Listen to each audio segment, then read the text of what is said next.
Immediately after the accident, we're always asking about, is there headaches? Was there nausea? Was there vomiting? Was there balance changes? And the reason that happens is when the brain goes through trauma, it's trying to keep us alive. So, it's taking all of its energy and it's focused on your organs and your safety. It's not worried about forming memories of what you ate for lunch, right? It's worried about, hey, are we okay?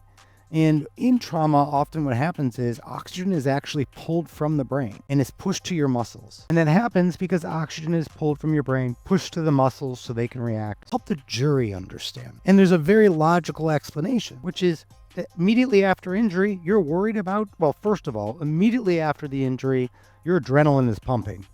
And when that adrenaline is pumping, it's not uncommon for someone to say, oh, I'm fine, get me out of here. And then the next morning when they wake up, they really can feel what happened to them.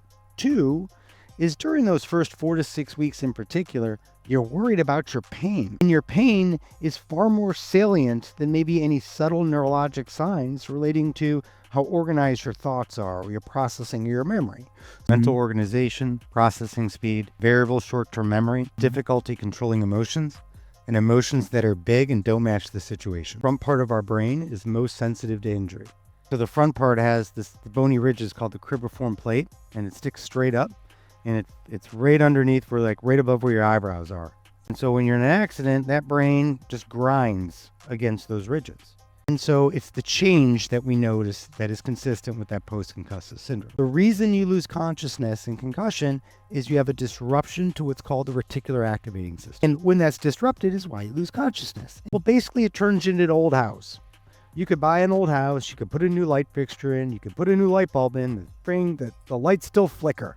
Light fixture's fine, light bulb's fine, it's a wiring issue. So that variable cognition, that variable processing speed, the damage to the wires of the brain. So in the brain, when it's moving around inside the fluid, the different pieces, the different aspects of the neurons, they shear, they twist, they stretch.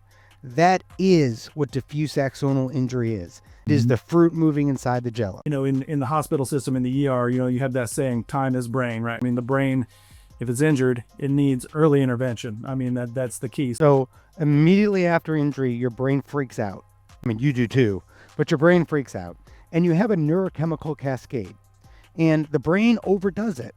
So it depolarizes, it repolarizes, it releases these ions, and it goes all these ups and downs because it overcorrects, undercorrects, overcorrects, undercorrects. And that ultimately leads to decreased oxygen to the brain.